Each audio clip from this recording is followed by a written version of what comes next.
kitchen. Today I'm going to be demoing baked macaroni and cheese for you. So it's part of our southern region. Okay, the reason why we're demoing is it's such a good representation of the southern region. Very popular. It's soul food, it's comfort food, it's delicious, and it's inexpensive. And everybody typically loves macaroni and cheese. So the first thing we want to do is boil our water. That's the first step, part of your mise en place, your organization. This took me a little bit to boil my water. Filled it up, stock pot. You want a large pot for your pasta. I added some olive oil for flavor. You don't have to. I'm adding salt. Okay, you have to flavor your pasta, so add some salt to it. And then we are using elbow macaroni. Okay, for baked macaroni and cheese, you want to use elbow. The most important thing, if you're listening to this demonstration, is to bake it or cook it to al dente. Okay, al dente means to the tooth in Italian, means just right, not too soft, not too hard. For baked macaroni and cheese, I would say we're gonna cook it for about 6 minutes. You don't want to overcook your pasta because remember, when we're gonna incorporate our sauce, it's going to continue to cook the pasta, okay? So the worst thing you want is mushy macaroni and cheese. So we're going to use half a box. This box is a full pound. Your recipe calls for half a pound. So I'm going to use half a box. Okay, and then I'm going to cook it for about 6 minutes. So I always use a timer. Okay, even though I've been cooking for years, I always use a timer. It helps me remember this is ready to go. I've also preheated my oven to 350, so that's also ready to go. Another part of your mise en place is a baking pan. Your recipe calls for an 8 by 8 inch pan. I'm using a 9 by 13. That's what I have at home. If you have an 8 by 8, perfect. If you have a bigger one, that works as well. We're gonna end up folding everything in after we make it, and then we're gonna bake it. So that's not a problem. I also went ahead and greased it just in case. I used my spray. You can use olive oil, you can use melted butter, or you can use spray. Okay, I have coconut, I have avocado oil, in spray form. So the next thing I'm going to do is you want to kind of stir your pasta in for just a second because otherwise it just kind of sits on the bottom. Okay, and remember when you drop your pasta in, my water was boiling. You want big bubbles boiling. Okay, super important. Now ingredient wise, we're using milk. We are using a liquid measuring cup for the milk. It calls for 3 cups. I measured 2 cups for you to see, okay? Eye level always when you're measuring liquids. We are using a bay leaf. Bay leaves are a phenomenal antioxidant, actually. Some people boil bay leaves with water and then drain it and then drink that water, okay? So it's a great antioxidant. We're using it for flavor, so that's a seasoning that we're using. Ground mustard, very, very typical and popular when you're using and working with a white sauce like bechamel. And then paprika for flavor, okay? Again, if you don't have paprika, you can use salt and pepper. You don't have to use these ingredients, but they do help bring out that flavor. The next thing is I'm using sharp cheddar. Again, flavor-wise, I opted to use sharp. And it calls for 12 ounces, so you need at least a bag and a half. Sharp cheddar. We're using 1 egg, and then we are using seasoned panko breadcrumbs, okay, that we're going to sprinkle on top. Now, the first thing we're going to do, and notice I've mise en placed, I'm ready to go, everything's organized. All I have to do is drop, and then we're done. So you're going to be working with a tablespoon. Almost all of these include a tablespoon or a half a teaspoon, and then we're using 1 dry cup to measure for accuracy, okay? Even though this is savory cooking, you're gonna throw in, and you're gonna, work for taste, you still wanna follow the recipe. So this is ready to go. I'm gonna start on my sauce. The first thing I'm doing is I am going to measure out my butter, which I've already done for sake of time. Calls for 3 tablespoons. Remember, the stick of butter, it has tablespoons on there. So all you have to do is cut on the 3 tablespoon mark, add it to your stock pot or your saucepan, not stock pot. This would be the stock pot. This is my larger saucepan. It already melted, so you gotta wait until it melts. Mine was at room temperature, so it melted super quickly because of the pasta temperature. And now I'm gonna add 3 tablespoons of flour, okay? And then what I ended up doing is I added the tablespoon of dry mustard in there as well. Now, you are making a roux. So what is a roux? A roux, if you remember from Cuisine Chef, a roux is a paste, okay? It's used as a thickening agent for sauces. And what we're doing is we are making a sauce, okay? We are making the bechamel sauce from the mother sauce family, okay? It's a white sauce. So this is my roux, equal parts flour to equal parts fat. You have to remember that. So we did 3 tablespoons of butter to 3 tablespoons of flour. Now I'm ready to go, and I'm gonna incorporate my milk. What I ended up doing, I'm gonna switch over from spatula to whisk, because you need to whisk in these lumps, okay? So what I ended up doing is I added paprika to my milk, and I'm gonna just start whisking. You have to make sure you're constantly whisking your milk, because milk is sneaky. It's going to burn on you on the bottom. The minute milk burns, you have to throw it away. Now, I told you it calls for 3 cups. So again, eye level, I'm measuring my milk.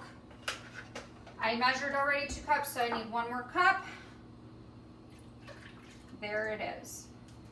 And then I'm gonna add my bay leaf for flavor. We're not eating this, okay? We're gonna take this out after we bring this to a simmer. And now our job is to whisk, okay? I'm gonna crank up my heat. Always work with medium heat. Do not leave this unattended at no point. You got a lot of micromanaging to do.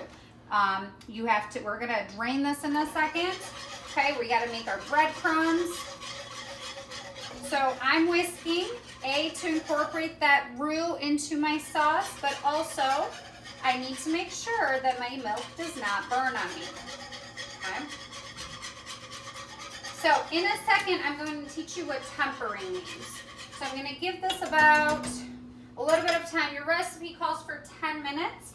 Okay, it takes a while. So my students a lot of the time will complain like, it looks like milk. Why isn't it thickening? It's going to take time to thicken, okay? You're making a sauce. Sauce takes time.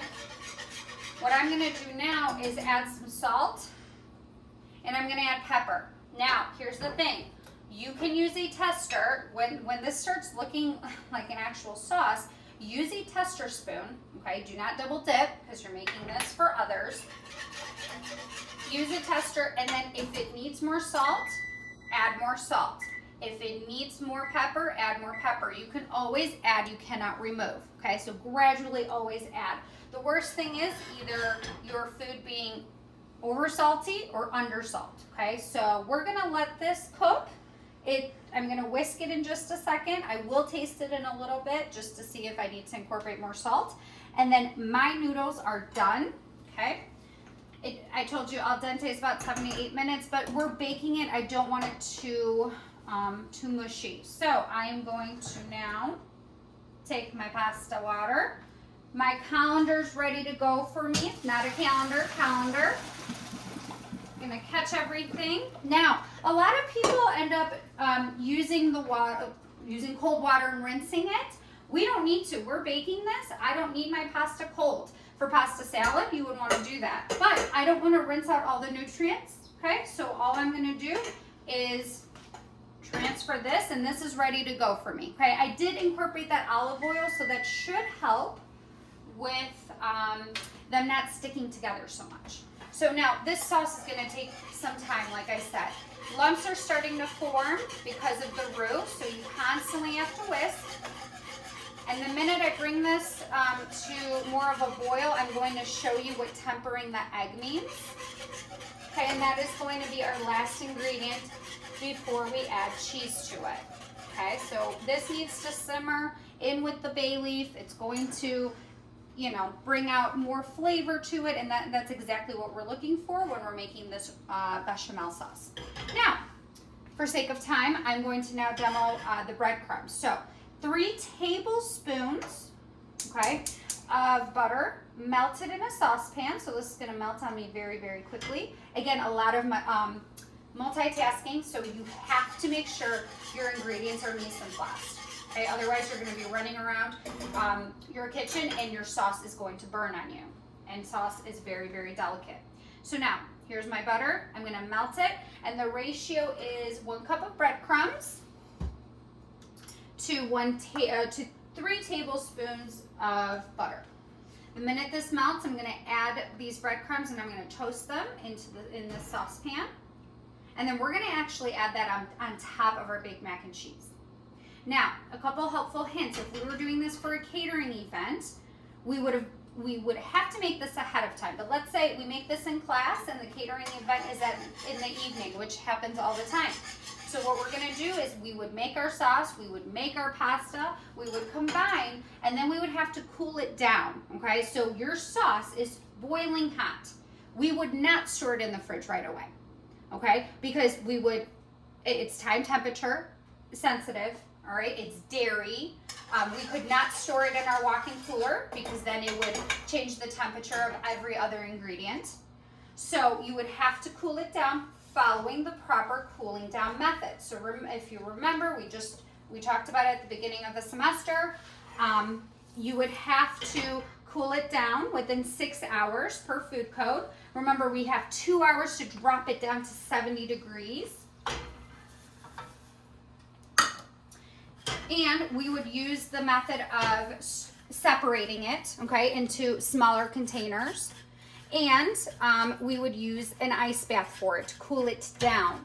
When we're ready to reheat, so let's say the catering event is in the evening, like I stated, then it was cooled down properly. It was in the walk-in cooler. We take it out, we preheat the oven, we put this, okay, before we add it to the oven, we would add our breadcrumbs and then we bake it, okay? So then it's nice and fresh for the catering event. We knew we cooled down our sauce. We have no worries about time temperature control, okay? But you have to follow those methods. Now, okay, so here is a little bit of multitasking. Breadcrumbs are done, so I'm gonna leave this to the side. I am going to fish out my bay leaf, and then I'm gonna teach you what tempering means. So now I lowered my heat. You have to, at this point, lower your heat or you're going to burn your sauce. So I've lowered my heat. I'm going to fish out my bay leaf. You don't want people biting down on your bay leaf in their mac and cheese, okay? So I'm gonna fish this out. And what I'm gonna do is I'm gonna whisk my egg. So the recipe calls for 1 egg. Tempering means preparing and warming up the milk just a tad, or not the milk, I'm sorry, warming up the egg just a tad. So that's exactly what we're gonna do. I'm gonna grab I'm gonna actually use my tablespoon. So I've whisked my egg. I'm gonna grab 2 tablespoons of this sauce and I'm gonna prep my egg. I'm gonna temper it. So all this is a quick process. You're going to whisk, whisk, whisk, and then you're going to gradually add this to your sauce. Otherwise, it's going to turn into scrambled eggs.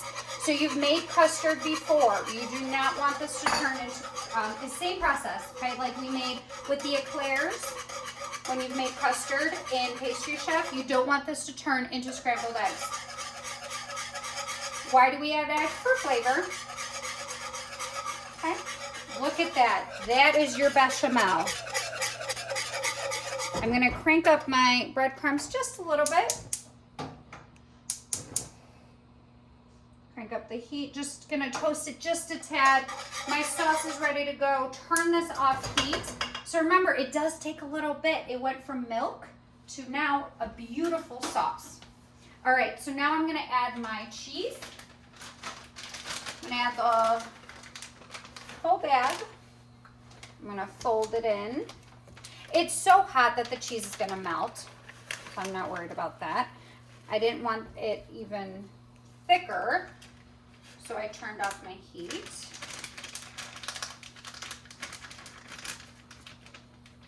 There is my beautiful mac and cheese. It's starting to form into a cheesy sauce, just like that. And now what I'm gonna do is fold in. So when we fold in, we gradually add our pasta. Again, a lot of multitasking. We gradually add our pasta in using a spatula. Remember, when you fold something in, you are using a spatula. Folding in, you're typically going to use a spatula with delicate ingredients. I would not want to use a wooden spoon and damage my delicate noodles. Hence why I am folding notice, folding in with a rubber spatula. Rubber spatula is your best friend in the culinary world. Okay, it's a very delicate piece of equipment that I use often. It just doesn't scrape your pans. It's just perfect. Now, that's ready to go. I'm going to prep my baking pan. Remember, grease it.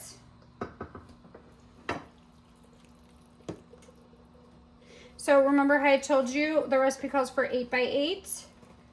9 by 13 pan works fine just as well. So here is our beautiful mac and cheese. A couple reminders. You used a roux. A roux is a thickening agent. You used breadcrumbs and cheese to sprinkle on top of this mother sauce. Remember, bechamel is your mother sauce. I'm going to now sprinkle this with cheddar cheese. Remember, I use sharp cheddar for extra flavor. This is going to bake for about 30 minutes. Set it for 30, check it after 20. Put my breadcrumbs on top. And sprinkle this on top. They'll be nice and browned at the end. And then at 350 degrees, bake it, like I said, for about 30 minutes. When you're ready to serve it, it'll be nice and toasty and the very perfect Southern comfort meal. Thanks, everybody.